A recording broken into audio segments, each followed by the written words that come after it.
back, everybody, to another episode of the Rocking Midlife Podcast. And as per usual, I have an incredible guest for you today. I'm welcoming Alison Jacobson all the way from Connecticut. Hi, Alison. It is great to have you here. Hi, Kat. Thank you so much for having me. I love the title of your podcast. I know, it's a good one. It's been a theme for so many years now. It came out of the fact that I used to be a musician. Anyhow, We're going to have a brilliant conversation today, and I'm particularly excited, as I was just saying to Alison, we're going to be talking about a subject that I haven't talked about that much in the podcast, not really since the first series when I had a fabulous friend on, and that is about finances, being a woman at midlife and managing finances. It's an area that to some, including myself, I will be perfectly honest, it can feel quite intimidating, but it's an area we kind of need to get our heads around. Now, before we dive in, though, let me just tell you very briefly about Alison, and then you'll be able to read all of her notes and her biography and all her links, which will be below on the blog post, on the YouTube channel, on the podcast, wherever you are tuning in. So basically, Alison is a mentor for women in midlife who are ready to get past self-doubts and achieve their goals. So we're already talking the same language here. She is the author of The Daily Inspiration for Midlife Women, A Guide to Peace, Joy, Confidence, and Abundance. Isn't that gorgeous? And she is the host of another rocking podcast called Midlife Mavericks. Love it. Living life happy, healthy, sexy, and strong. So she is an amazing lady. But what's really interesting is when you read a bit more of Alison's backstory, this strength and this positivity is actually birthed out of pain. So Alison, welcome. And I would love you to share your journey of how you got to what you're doing now. And then we'll dive into finances after that. Thank you so much. And, that could be a show in and of itself. So I'm going to give you the shortened version. Unfortunately, in 1997, my first son died of sudden infant death syndrome, also known as crib death. And needless to say, that profoundly changed me. And it also, it made me courageous, because once you have dealt with the greatest fear of your life, you realize you could survive anything, and you realize that you have one chance to live. Fast forward, I also have a son with intellectual disabilities. I went through a horrific divorce. I was making high six figures. I was the one making the money. I was earning it. It was my credit cards, unfortunately. Lost everything in the divorce, literally had to declare bankruptcy. It was bad, but I got out of it. I rebuilt my business and then met and married a fabulous man 12 years ago. He was a pro golfer, but unfortunately, 4 weeks after we got married, he was diagnosed with primary progressive multiple sclerosis. So within a month, I went from being a new bride to a new caregiver. And so now I was a caregiver for my husband, my son, and my mom, who lives with us. She's very spry, but she's older. So it became apparent to me that it's not just divorce where you have to think of money. It is anything that could happen in your life, and you never know what. And you have to understand your finances, because knowledge equals power. And in this day and age, with everything going on with our economy, we have to be smart about it. We have to plan for our future. Wow. I mean, like you said, there's just a whole story on everything you just shared then. And thank you for sharing that with us. I mean, that's been an incredible journey that you've been through on a personal level. And yet it's amazing that out of it, you're still powering on and helping others.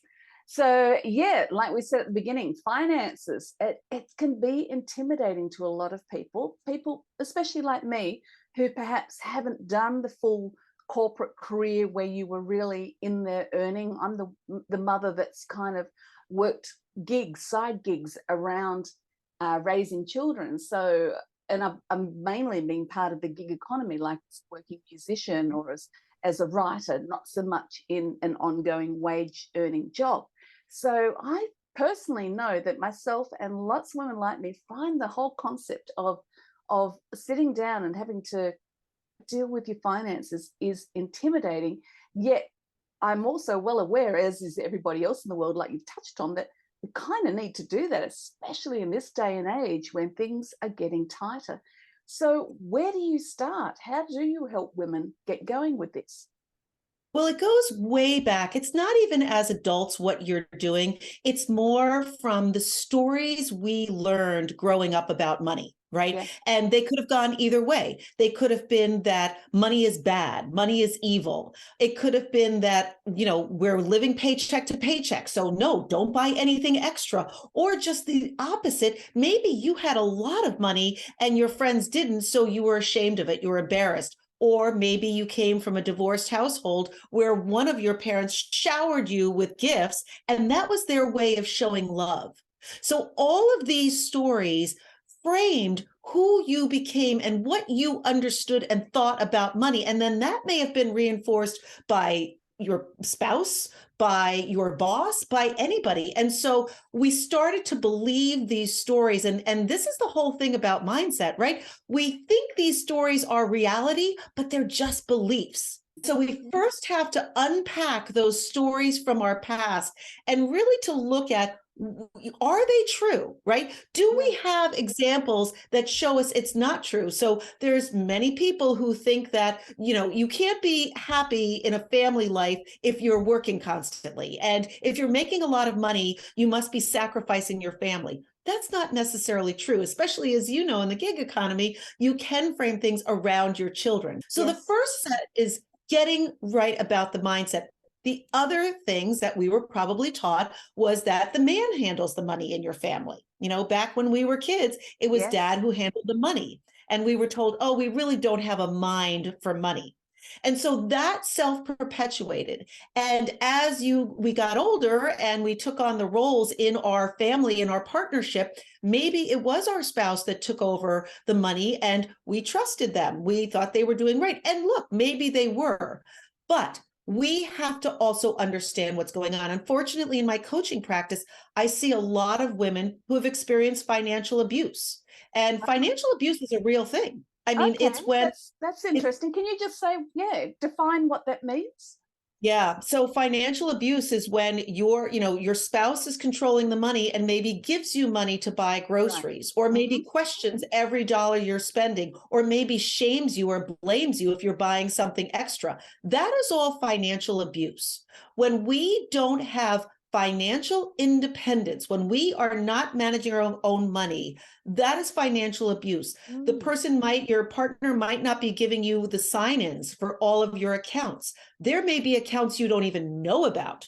I've had situations where women have come to me and their husband has slipped a piece of paper under their nose and said, please sign. And they signed, and it turned out it was a home equity line. And all of a sudden they had $60,000, $70,000 in debt they didn't know about, but because they signed that paper, they are responsible. And so that's why it's so important that women understand what's going on. And it's easy to say, I'm busy, he handles it so well. But what's really happening is you are doubting your own ability to manage money. Wow, well, that's powerful. And it's like, when you and I briefly spoke before pressing record, it's starting with your own head, isn't it? It's not actually starting with the figures and the calculator and the pencil and everything. It's a different type of financial management. It's trying to understand what's in your head before you even get to the figures. Do you find that a lot of women, though, feel intimidated perhaps because their husbands have been the bigger earners than them, so therefore they don't feel the right to have a say so much where the money goes? Yeah. And so I have a course. It's an online course called Confidence Equals Cash. It is something that you can do at your own time. And I'll be opening up the registration for that again this June, because it walks us through the mindset, getting past the mindset, having that courage, then looking at the practical part, and then starting to think ahead. What do I want to do? How do I want to live my life? And I think very often with women, they do get into that habit. They've either left their job to have kids or whatever. And what they don't realize is this is a partnership in marriage. This is an equal partnership. And, there was something I just posted recently on Facebook. There is a woman, I believe in Chile, who is being awarded $248,000 past back pay for all the housework she did. And Wow. so we really have to understand we are a contributing member equal to that partnership. And it is indeed a partnership.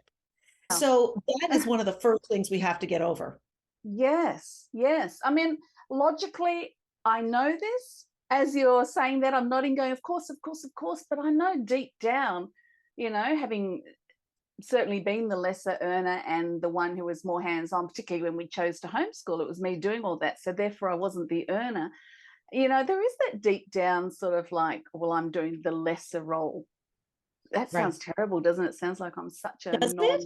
non-feminist, but like I said, know. logically I ascribe to it, but I know emotionally I've not. And I'm presuming if I feel that way, a lot of other women out there are the same. So there's two things I'll say to that. One is you need to reframe your mindset from what you earn to the value you provide. And the value isn't necessarily equating to a dollar figure, especially as a homeschooler. You're bringing tremendous value to your family. And that's how you have to look at it. But the other thing is, it is society, but it's also real. I mean, women are still making 20% less than men on average. Yes. And so there is that inequity that is happening that's very real. And it's hard to overcome that. But as soon as you start thinking about this is the value I'm bringing to our partnership, it changes. Have you worked with couples, or do you mainly just work with women? Because I'm just thinking how many men have had this light bulb moment that actually their wife was adding so much more value than what they, realized. I only work with women in midlife. I'm sure there are fabulous people out there for coaching men, but I feel like, women have to get over. We have so much of the limiting beliefs and the imposter syndrome of who I am. And so that's what I talk about a lot too, of, we have to go into this thinking about who do you see as a role model of a very calm, in control, confident woman.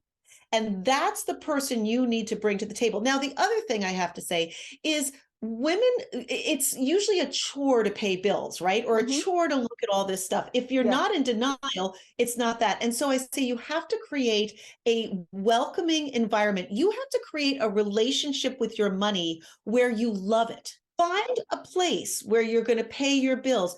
Have a candle lit. Have some nice music playing. Don't have it cluttered. Have a welcoming space where you enjoy looking at your money. And that's the first step, is creating a kind relationship with your money. That's a great idea. I mean, we know, anyone who's ever done life coaching or NLP coaching about how important and how effective it is to change your state. And I think that's a brilliant idea. Even if you're not feeling it internally, if you change your physical state, like you said, put the music, change your environment, that's going to have an immediate impact, isn't it? And great idea. Really like that. What would be the next step? So first step is go get your head sorted out, basically. I'm summarizing so much into that one sentence. What's the next step? What's the next practical step that a woman would have to take to sort of start getting a grips on this area in her life? So the next step is put your big girl pants on and start putting together a budget.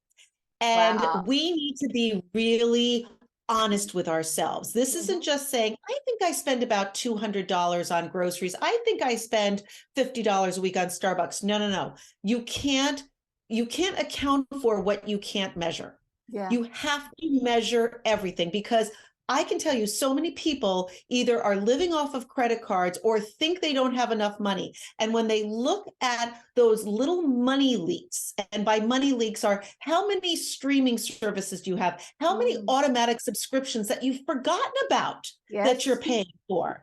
And so you really need to first grab all of your statements, your bills, your credit cards, your insurance, everything, or go online and start. You don't even need to have some fancy program. You could even do it a piece of paper, but start listing all of your bills, everything. And then I want you to close your eyes and walk through your day. So if you are commuting to work, are you paying for parking? Are you getting lunch every day? Are you stopping for a coffee? All of those little things add up. And I always say, try to use a debit card instead of cash. Because when we take $20 or $40 out of the ATM, all of a sudden it's gone. Yeah, and we don't even remember where we spent it, right? So you really want to, for a month, account for every debt you have, and don't be scared of it. We're not judging. We're not doing anything. We're just throwing it all out there and getting it down on a piece of paper. And then next we need to look at our income. Now, income, as I'm sure you know, comes from a lot of places, especially if you're a gig worker. But maybe you have, you know, income coming in from a disability. Maybe you have rental income. Maybe you have royalty income. Do you have a side gig of selling things on tag sale? Get it all down on a piece of paper so you can say, and Kat, here's where it's basic.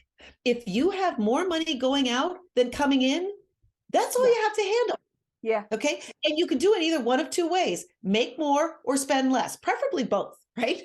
Yeah. But so you make it sound so easy, and it is so easy in some sense, but it's still something that we never take the time to do.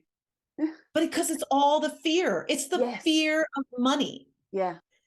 And that's what we talk about too. So when you've got that fear of money, it's because you see money as this thing. I mean, how many times have we all woke up in the middle of the night saying, oh my gosh, my boiler just broke. I have to get in, like those unexpected things. And now we've just got our mind going because we've chosen. And look, before I declared bankruptcy, I would go to the grocery store. I wouldn't even look for the longest time at my bank account because I was afraid to see it. But then what would happen if, you know, there wasn't enough money and I got to the grocery store? So again, every day, I want you to open up your account and look at what your bank balance is. Knowledge is power. So important. Every day. Woohoo. But then I guess that's what a CEO does in their business. So we kind of need to treat our own lives as individuals just with that same respect, don't we?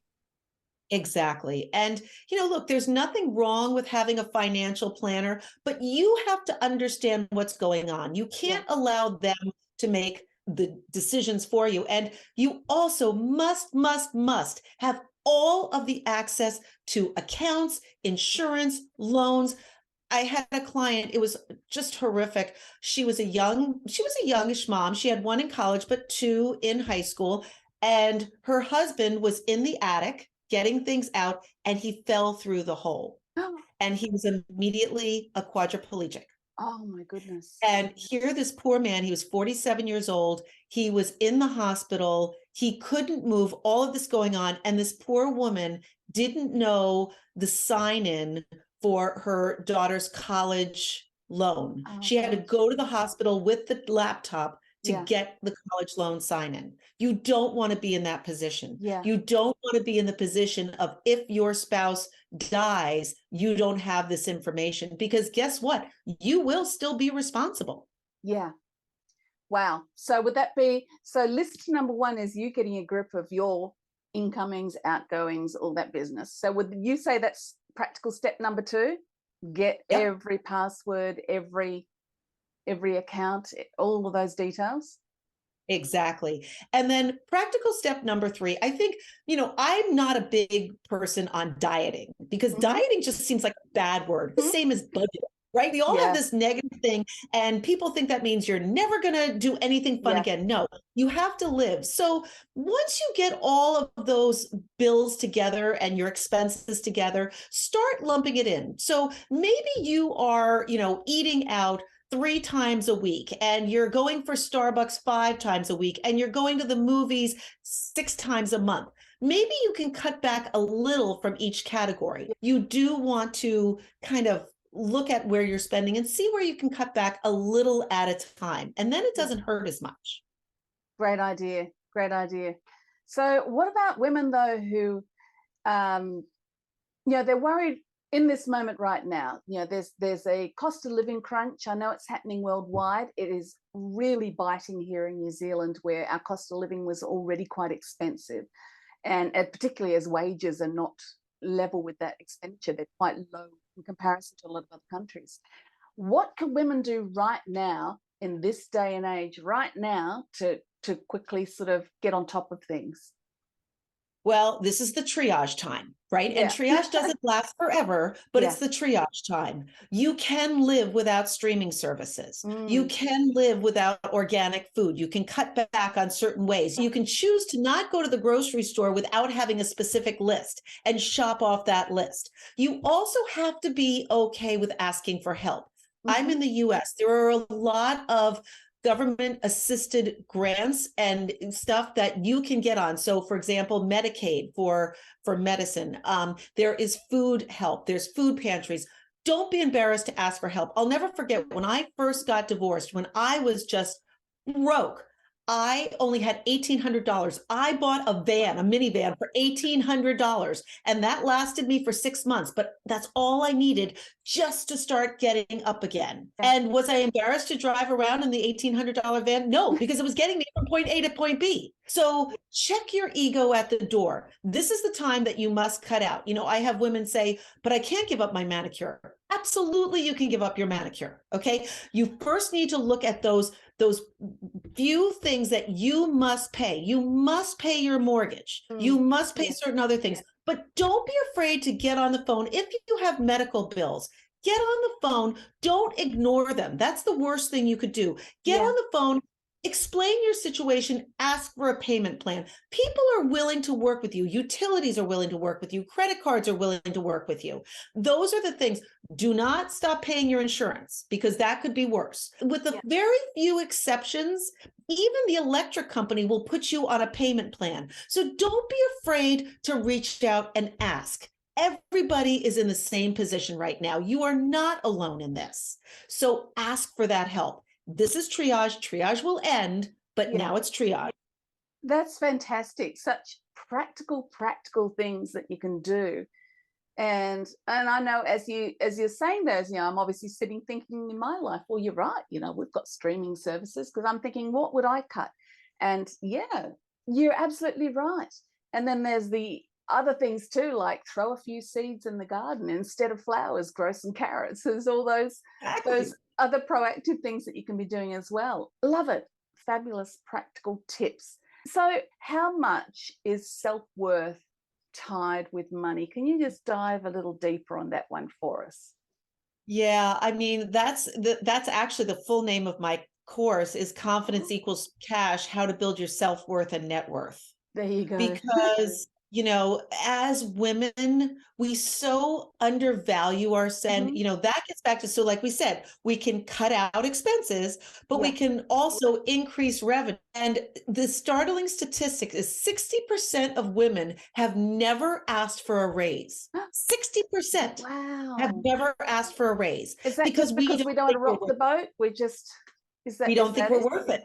We don't think we deserve it. Goodness. How many people who have their own business are afraid to raise their rates for their clients or to tell them it's going up? Because we don't think we deserve it. And as opposed to men who will do it in a heartbeat. Yeah. And so we really need to start stepping back. And, and also as women, we want to help each other, right? We want a barter deal. Well, sometimes barter deals are okay, but when it's not helping you, it's not helping you. Right. So, just as I'm a coach, people will come to me and say, well, I really don't have any money. I have a lot of free resources on my site for people who don't have money. That's absolutely fine. But this is how I make my living. This is how I earn it. And one trick I always tell women, especially if they work for themselves and are afraid to raise their rates, it's tied emotionally to them. They feel like they are being rejected personally if someone says no. Start assuming you as the coach or the business owner is an entity that you are selling. So you're almost in the third person selling this. That way, you're not selling yourself, you're selling a business. You're simply a salesperson with rates. And that takes the personal out of it. That's a great idea. I heard a coach once say that in their beginning years, when they were sending out proposals or, trying to get work, I think they were doing like workplace training, they would actually speak in the third person. So they had created this imaginary assistant like Denise, and Denise would write the letters, and they found it was easier for Denise to ask and say, these are the rates, than for them to go, this is what I charge. So that's a great idea. Just stepping back and cutting off the emotions, because so many of us women are very guilty of that, aren't we? Like any rejection on our work, if someone doesn't want to work with you or pay for your services, we immediately take as a personal rejection, rather than that you might just not be the right fit or not what they need at the time or whatever. And the other thing I would say, and getting back to the financial abuse, you need to work with your partner. And if for some reason your partner refuses to share account information or can't account for money he's taking out, that's a red flag. And that's a time to find a third party that can do it with you. But don't ignore those red flags. Unfortunately, I've seen too many times where, women thought they knew everything and there was thousands of dollars in credit card debt that they were unaware of. And so it's a red flag. If your partner's not willing to be a partner with you and make this a team effort, be careful. Wow, that's really, really, really wise advice, and advice that's come from you being in the trenches, having experienced the consequences. So really appreciate your vulnerability in sharing this, because it would be very easy, I can imagine, to be ashamed that you got yourself in that position. I've interviewed some women on here who have been scammed over the years with romance scams online. And often the biggest thing that happens is the shame that they allowed their finances to be so depleted by this scammer. And I can imagine it's the same shame that some women feel when they find themselves divorced, or they realize that this whole mess has been going on in their finances. But we need to get past that shame, don't we? So we can heal and secure our future. We really do. And that's why I do what I do. If I can just help women, I feel like I've done something. Yeah, absolutely love it. So final word of advice. I mean, have you got anything left? Because you've already shared so much with us. But before you do, actually, can I just say, everybody, that on Alison's website, she's got a heap of free resources on there. But the one that really stood out for me, which I actually downloaded myself, is the 7 Steps to Financial Freedom. So can you just tell us really quickly about what that handout is? Because I know a lot of women are going to want to go and grab that. Yes. So the 7 Steps to Financial Freedom starts with, like we said, understanding knowledge is power, getting all of your account information. It is getting past that shame to really look at what's going on. It is making sure that you are in check with your credit cards. If you are, retail therapy works maybe once, but if you find yourself in a pattern of shopping because you're upset, emotional, or whatever, or happy, look at that, because those emotional patterns, find a different way to deal with them. Again, such great practical things that you can start doing right away. So please make sure you get into Alison's world, go grab that free resource and have a look. She's got heaps there. So back to your final word of wisdom for us, Alison. What would you like to leave, the biggest takeaway you would like to leave our listeners with? Nothing feels better than being financially confident so that you can have your dreams come true, whatever they are, and not have to rely on anyone else. Wow. Mic drop right there. That really sums it up, doesn't it? It's that power. I have heard some entrepreneurs say it, but it is true. It's freedom, isn't it? Freedom to be able to make choices, and to be able to give, or to be able to travel, or to be able to do what it is that you want to fulfill in your life. So exactly. I can't thank you enough, Alison. This has just been so full of such practical gems, and I'm all about practical gems. I love leaving people with something that they can take away and actually start implementing. And I know that what you've given today is really going to help so many people. So thank you again for being with us. Thank you. It's been fabulous. So everybody, please make sure to like, to subscribe, whatever platform you're listening or watching on. Please leave a review, but most importantly, share this episode out, because I know that there'll be other women out there who need to hear what Alison has to say and need to be in her world, learning how they can take control of their finances. So thanks for being with us, and we will see you on the next episode of the Rocking Midlife Podcast.